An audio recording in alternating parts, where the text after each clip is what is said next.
White house کے office of budget and management کے مطابق 2010 میں امریکہ نے اقوام متحدہ کے لیے تقریباً 7.7 ارب ڈالر کے لگ بھگ رقم مختص کی تھی۔ اقوام متحدہ کے تمام ممبر ملکوں کو اس تنظیم کی کارروائیوں کے لیے اپنی سالانہ فی کس آمدنی کے لحاظ سے لازمی طور پر رقوم مختص کرنی ہوتی ہیں، لیکن موجودہ اقتصادی مسائل کے پیش نظر امریکہ میں مختلف سرکاری شعبوں میں کٹوتیوں کی بات کی جا رہی ہے۔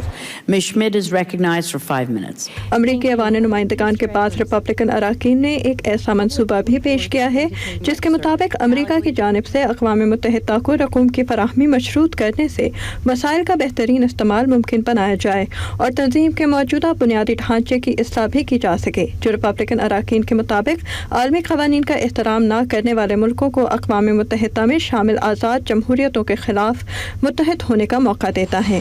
لیکن اوباما انتظامیہ نے اقوام متحدہ کو دی جانے والی رقوم میں کٹوتیوں کی تجاویز کی مذمت کی ہے۔ بین الاقوامی اداروں کے لیے امریکی assistant secretary doctor Esther Brimmer کا کہنا ہے کہ اقوام متحدہ سے لا تعلقی اختیار کرنے سے عالمی معاملات میں امریکہ کا اثر کم ہو سکتا ہے۔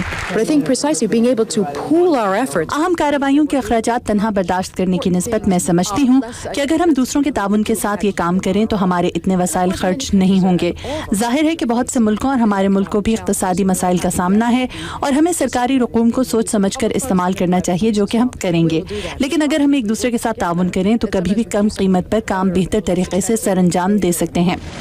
ڈاکٹر برمر کا کہنا ہے کہ امریکہ اپنے عالمی اتحادیوں کے ساتھ مشترکہ مسائل پر مل کر کام کرتا رہے گا۔ ہم دوسرے ملکوں کے ساتھ مختلف شعبوں میں مل کر کام کرتے رہیں گے۔ اقوام متحدہ ان مختلف عالمی تنظیموں میں سے ایک ہے جہاں ہم بین الاقوامی سطح پر ذمہ دارانہ کردار ادا کرنے کے خواہش مند ملکوں کے ساتھ مل کر کام کرتے ہیں۔ اقوام متحدہ کے بجٹ کے لیے رقوم مختص کرنے کے علاوہ امریکہ مختلف ملکوں میں اقوام متحدہ کے امن مشنز کے اخراجات کا تقریباً 27% حصہ پورا کرتا ہے۔ اقوام متحدہ کے لیے امریکہ کی ایک سابق سفیر نانسی سوڈربرگ کہتی ہیں کہ مسائل کے باوجود اقوام متحدہ کا یہ شعبہ امن مستحکم کرنے میں اہم کردار ادا کر رہا ہے۔ اس ادارے کے نظریات، وسائل اور ان کے استعمال سے بہت سے مسائل منسلک ہیں۔ انسانی حقوق کی خلاف ورزی بھی جاری ہے۔ میرا خیال ہے کہ اقوام متحدہ کی قیادت ان مسائل کا حل تلاش کرنے کی اہمیت کو سمجھتی ہے اور اسے امریکہ کا بھرپور تعاون بھی حاصل ہے۔ میں سمجھتی ہوں کہ اس معاملے میں پیش رفت ہو رہی ہے۔ سچ تو یہ ہے کہ کامیابیوں کو کبھی سراہا نہیں جاتا، لیکن ہر روز اقوام متحدہ کے امن مشن میں شریک 1 لاکھ فوجی دنیا بھر میں لوگوں کی زندگیاں بچانے کی کوشش کر رہے ہیں۔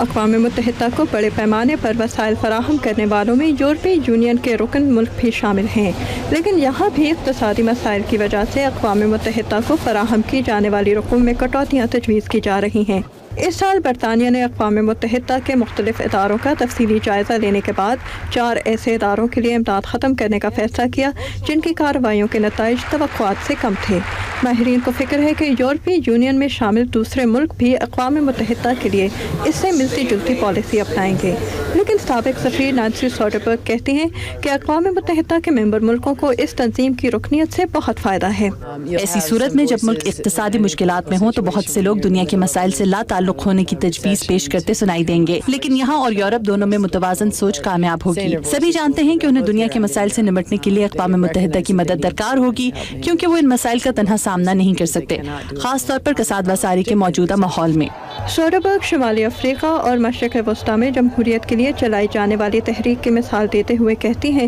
کہ اقوام متحدہ کے رکن ملکوں میں جمہوریت پسند ملکوں کی تعداد میں وقت کے ساتھ ساتھ اضافہ ہو رہا ہے، اور انہیں امید ہے کہ اس کے نتیجے میں اقوام متحدہ کے بنیادی ڈھانچے میں وہ تبدیلیاں بھی آتی رہیں گی جس کی مدد سے نہ صرف وسائل کے درست استعمال بلکہ فیصلہ سازی سے منسلک مسائل حل ہو جائیں گے۔ Amna Khan, Urdu VOA، Washington.